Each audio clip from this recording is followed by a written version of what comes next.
할렐루야.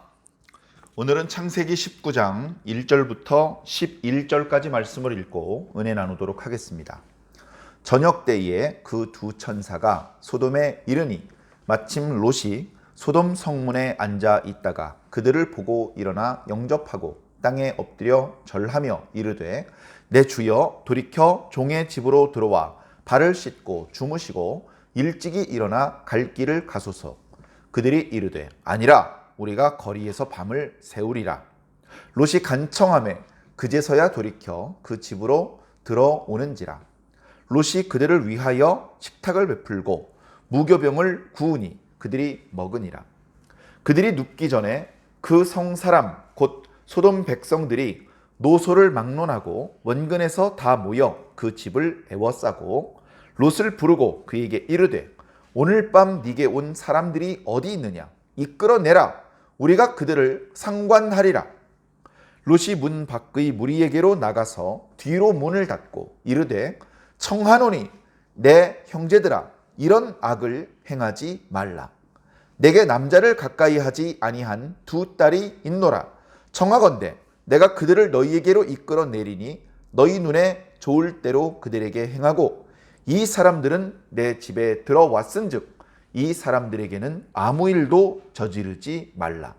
그들이 이르되 너는 물러나라. 또 이르되 이자가 들어와서 거류하면서 우리의 법관이 되려 하는도다. 이제 우리가 그들보다 너를 더 헤아리라 하고 롯을 밀치며 가까이 가서 그 문을 부수려고 하는지라. 그 사람들이 손을 내밀어 롯을 집으로 끌어들이고 문을 닫고 문 밖에 무리를 대소를 막론하고 그 눈을 어둡게 하니 그들이 문을 찾느라고 헤매었더라. 아멘. 오늘 말씀에 보면 저녁 때에 두 천사가 소돔에 도착했다. 그렇게 말씀하시는 것으로 시작되고 있습니다. 18장과 이어지는 이야기죠. 물론 18장은 또 17장이랑 이어지는 말씀입니다. 세 사람이 아브라함의 장막 앞에 왔었다. 그런데 눈으로 보면, 객관적으로 보면 세 명의 사람이 아브라함의 장막 앞을 지나가고 있는 것입니다. 그런데 아브라함은 첫 번째는 그 무더운 시간대에 사람들이 길을 가도록 내버려 두지 않고 못 본 채 하지 않고 달려가서 지금 이렇게 이 무더운 시간에 길을 가시면 몸이 상하십니다. 그러니까 그렇게 하지 말고 제가 물도 드리고 음식도 드릴 테니까 여기 나무 그늘에서 좀 쉬었다가 식사도 하시고 그래서 조금 서늘해지시면 그때 길을 떠나시면 되겠습니다. 이렇게 당시 그 지역 사람들이 지나가는 행인들을 접대하는 그런 예법으로 그 세 사람을 자기 장막에 영접했는데 이제 그렇게만 보기에는 이거 아브라함이 아무래도 이 세 사람이 그냥 지나가는 세 사람이 아니라 자신을 하란에서 가나안으로 오게 만드셨던 그동안 밤에 환상 중에 꿈 중에 자신에게 말씀하셨던 바로 그 하나님이시라는 것을 그걸 느낄 수 있었던 것 같습니다. 요거 상당히 중요합니다. 예수님께서 가슴에 예수님 이렇게 명찰 달고 다니는 게 아닙니다. 지갑 열어봐가지고 신분증에 예수님 이렇게 써 있는 게 아닙니다. 그럼 뭡니까? 영적으로 분별하는 거예요. 외모는 모르겠어. 한 번도 본 적이 없어. 심지어 그 겉으로 드러나는 모양은 주님께서 가끔 스스로 바꾸셔서 제자들도 알아보지 못하게 만드실 때도 있었습니다.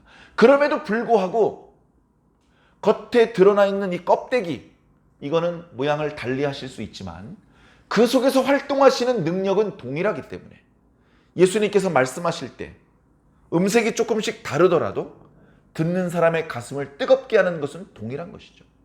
이상하다. 가슴이 뜨겁네.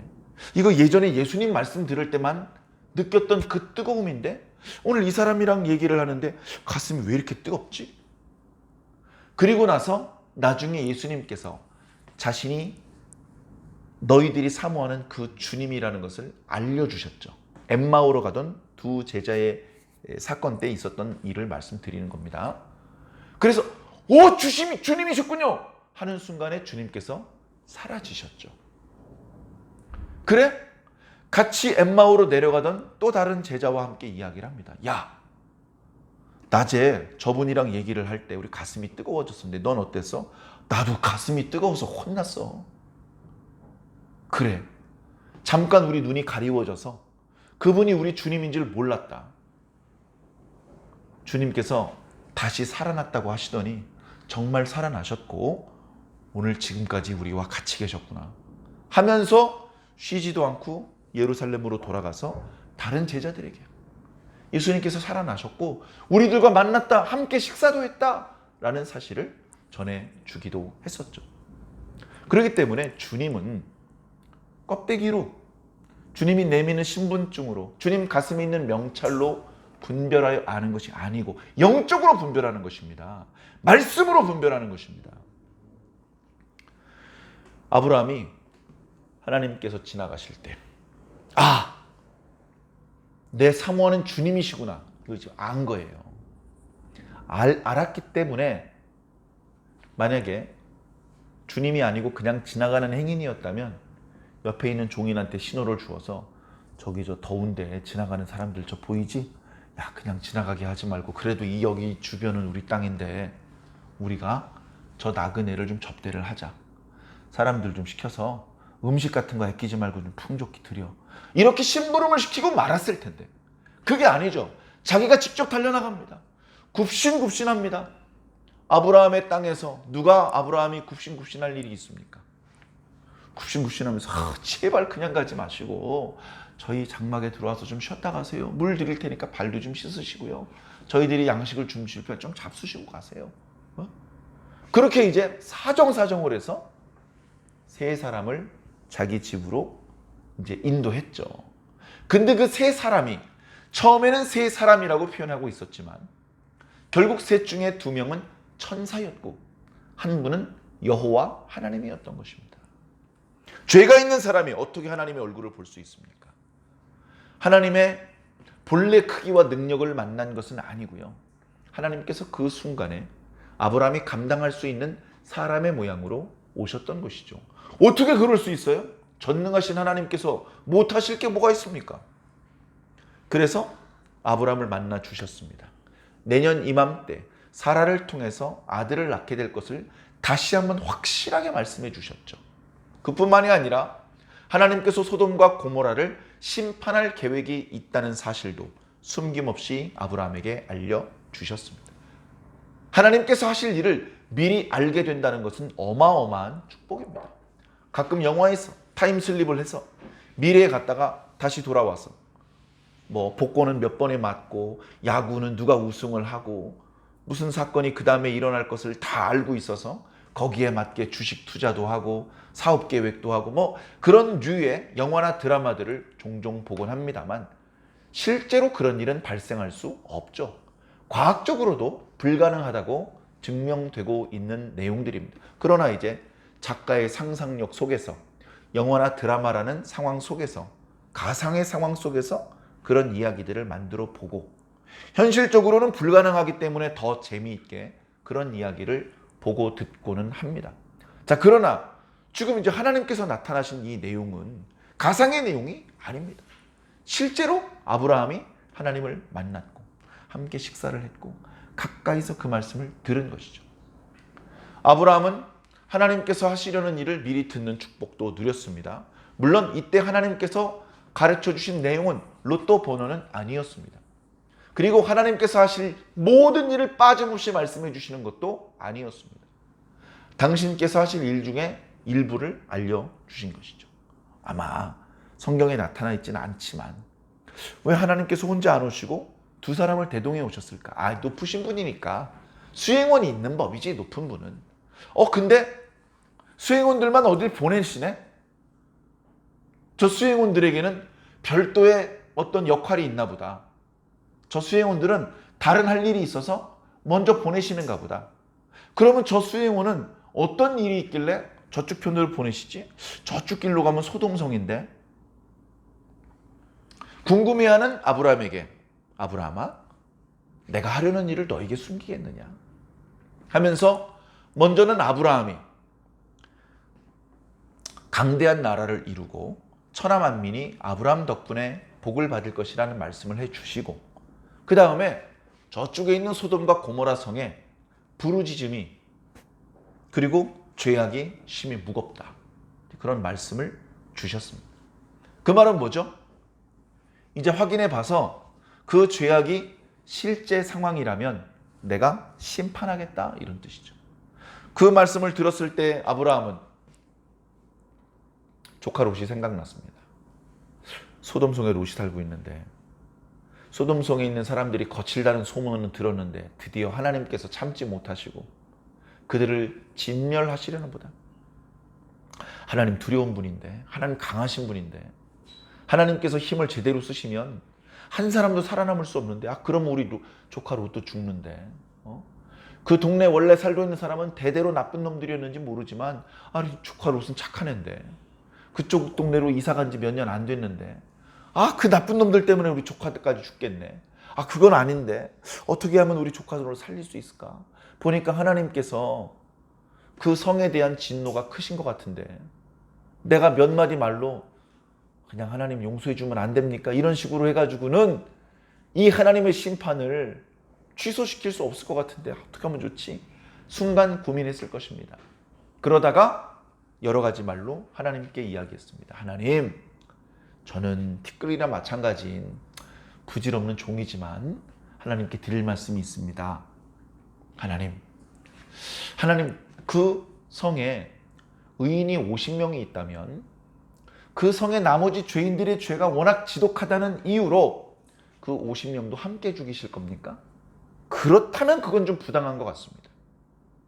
심판하시는 분이라면 정의로워야 되지 않겠습니까?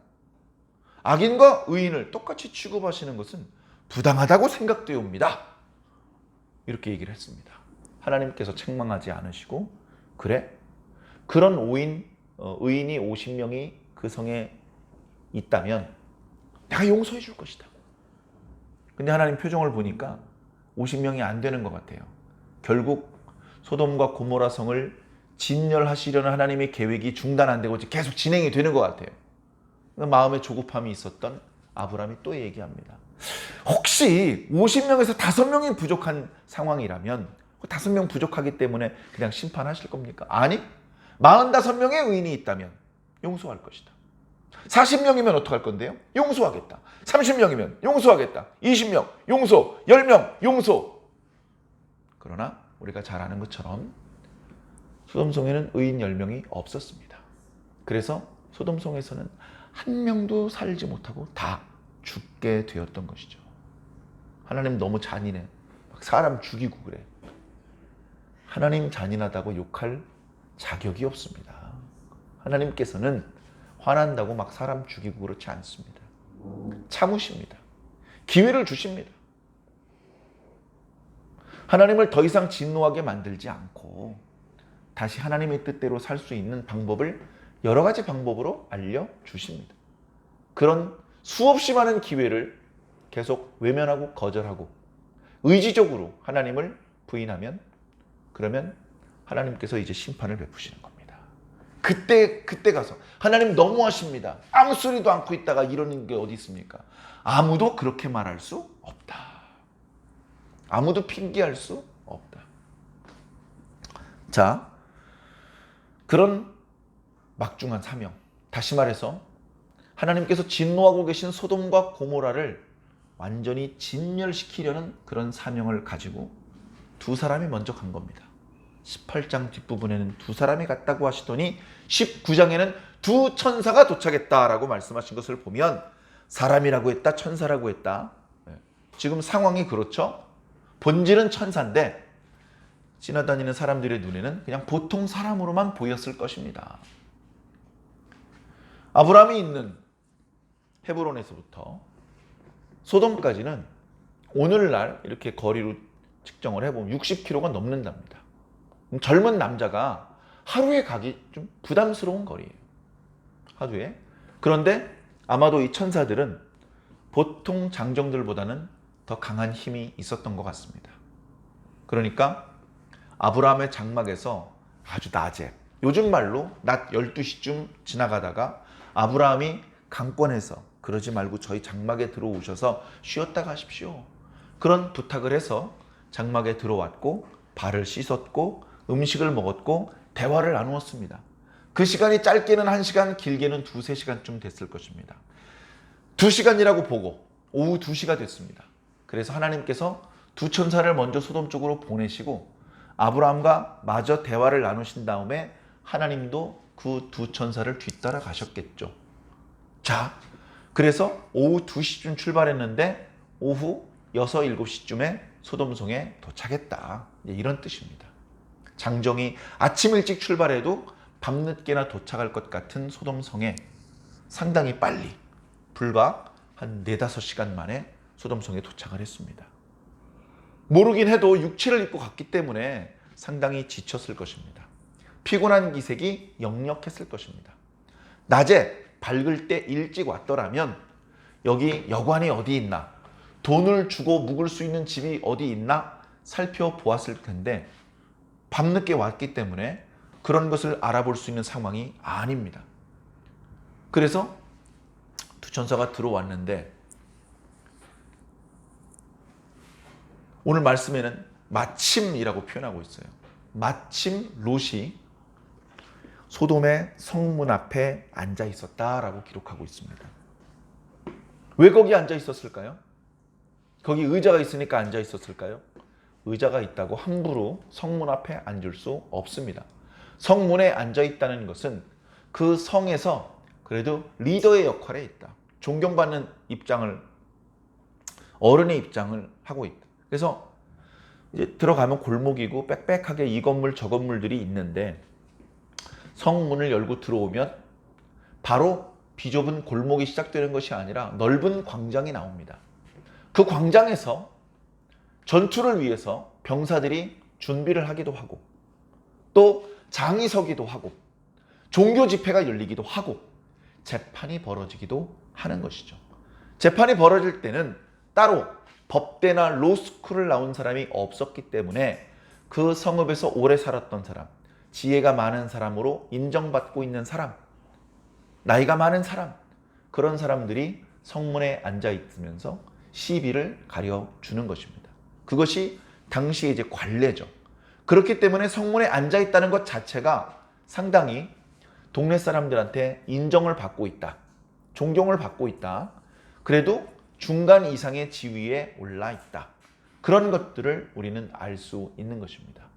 그래서 성문에 앉아 있었습니다. 여기서 뭐 하고 있었는지, 야, 저 여자 이쁘다 이러고 있었는지, 아니면 야, 내가 성읍 생활이 편리한 것 같아서 소돔성에 들어와 살고는 있지만 야, 이 도시 사람들 정말 흉악하다, 정말 포악하다, 이렇게 죄 짓는 것을 밥 먹듯이 하는 사람은 내 본 일이 없다.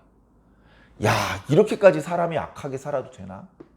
이런 소돔성의 악랄한 모습을 보면서 탄식하고 한탄을 하고 있었는지도 모르죠. 저는 개인적으로 그렇게 한탄을 하고 있었을 것 같습니다. 롯의 영성이 아브라함을 능가하지는 못하죠. 한참 못 미치죠. 그러나 그래도 롯을 따라다니면서 하나님이 어떤 분인지 알고 소돔성에 살고 있으면서도 완전히 소돔 사람으로 동화되지 않고 소돔 사람들이 저렇게 밥 먹듯이 악을 저지르는 것에 대해서 탄식하는, 그나마 조금 깨어있는 입장이었을 것이라고 생각을 합니다.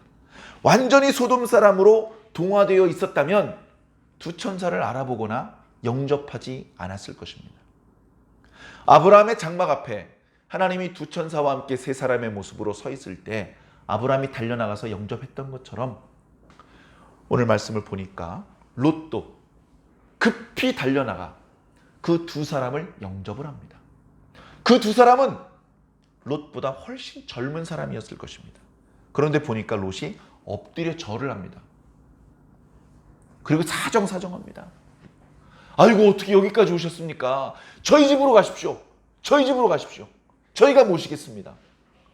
이렇게 자기 집으로 모시려고 하는 겁니다. 그러니까 단순히 지나가는 행인, 여행하는 사람, 나그네, 이런 나그네를 영접해주고 보호해주고 필요한 걸 공급해주는 그 친절을 넘어서 뭔가 영적으로 이분들은 그냥 나그네가 아니다. 그러니까 뭐라고 부릅니까? 자기보다 나이가 젊은데도 불구하고 주님이라고 부르는 거예요. 근데 웬일인지 이 두 천사는 롯이 마침 자신들을 알아보고 영접을 하는데 롯의 집에 따라가기를 거절합니다. 아닙니다. 저희 그냥 여기서 밤샐 겁니다. 그냥 여기 거리에서 밤새고 아침에 갈 겁니다. 저희 신경 쓰지 마세요, 어르신. 그리고 그냥 롯을 안 따라가려고 그럽니다. 그러니까 그러십니까? 위험할 텐데. 그리고 포기하고 가는 게 아니고 롯이 계속해서 붙잡습니다. 그러지 마시고 저희 집으로 가십시오. 저희 집으로 가십시오. 그렇게 여러 번 간청을 해서 그 두 사람을 자기 집으로 모셔드립니다. 그리고서 무교병을 구워주죠. 어떻게 보면 아브라함이 막 살진 소를 잡고 고운 가루 세스하로 맛난 음식을 만든 것에 비하면 조금 어떻게 좀 급하게 준비한 거예요. 유교병도 갑자기 준비가 안 되니까 무교병 조금 딱딱한 떡을 그렇게 제공해 준 것이죠. 그래서 그것을 먹고 이제 해가 완전히 떨어지고 바깥이 새카맣게 어두워졌기 때문에 잠을 청하려고 합니다. 자, 그렇게 꽤 심야 시간이 되었어요. 길거리에 다니는 사람도 없는 시간. 당연히 가로등도 떠 있지 않은데 달마저 그물이면 밤이 되었을 때 칠흑같이 어두운 밤이 되는 것이죠. 그런 상황이었을 때 일단의 무리들이 롯의 집을 에워쌉니다. 롯의 집을 에워쌉니다. 그러니까 한두 명이 모인 게 아니에요. 한 10여 명이 모인 게 아니고 수십 명이 모였고 그 사람은 소돔성의 특정 부류 젊은 청년들만 온 게 아니고 늙은 사람도 있고요. 동쪽 동문에 가까이 있는 사람만 온 것이 아니고 그 소돔성 전역에서 상당히 많은 수의 사람들이 롯의 집을 찾아왔습니다. 롯! 나와라! 다 알고 왔어. 오늘 저녁에 니네 집에 누구 들어갔지? 그 사람들 데리고 나와. 우리가 그 사람들이랑 좀 재미를 좀 봐야 되겠으니까 데리고 나와. 소돔성의 죄악이 남자와 남자가 성행위를 하는 정도로 극도로 악한 상황이었습니다. 그런 동성 간의 성행위를 노인도 하고 젊은이도 하고 그런 상황이었던 것이죠. 맨날 동네 사람들끼리만 하니까 흥이 안 나는데 아까 살짝 보니 오늘 니네 집에 들어가는 그 낯선 청년들은 아주 꽃미남이던데 데리고 나와! 그리고 행패를 부리는 겁니다. 그냥 저러다 말 사람들이 아닌 걸 아는 롯이 급히 밖으로 나옵니다. 가만히 계세요. 나오지 마세요. 제가 알아서 하겠습니다. 해놓고서는 밖으로 나갑니다. 그리고 서둘러 문을 쾅 닫습니다. 그리고서 동네 사람들한테 뭐라고 말합니까? 형제 여러분, 제발 이 악을 행하지 마십시오. 조금 전에 그 사람들이 야, 데리고 나와. 우리가 그 사람과 좀 상관해야 되겠다. 상당히 점잖게 번역을 해놓았죠. 성관계를 하겠다는 얘기입니다. 그런데 그것이 뭐냐? 악이라는 거예요. 너희들이 지금 하려는 것은 악한 행동이다. 그거 하지 말아라. 차라리 우리 집에 딸 둘이 있는데 시집도 안 간 젊은 여자 내줄 테니까 밤새도록 데리고 놀아라. 이렇게 얘기를 합니다. 그래서 오늘날의 가치관으로서는 잘 이해가 안 돼요. 이거 별로 좋은 방법이 아닌 것 같은데 저는 개인적으로 이렇게 생각을 했습니다. 그 여자들은 이미 소돔 총각들하고 결혼하기로 정혼이 되어 있었어요. 동네 사람들이 어지간하면 다 알고 있었을 것입니다. 그러니까 그렇게 딸을 내놓으면 함부로 몹쓸 짓은 하지 않겠지.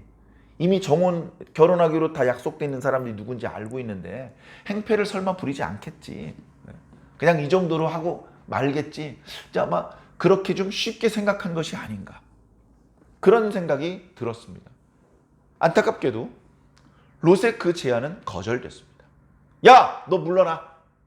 그리고 옆에 있는 사람은 이렇게 얘기합니다.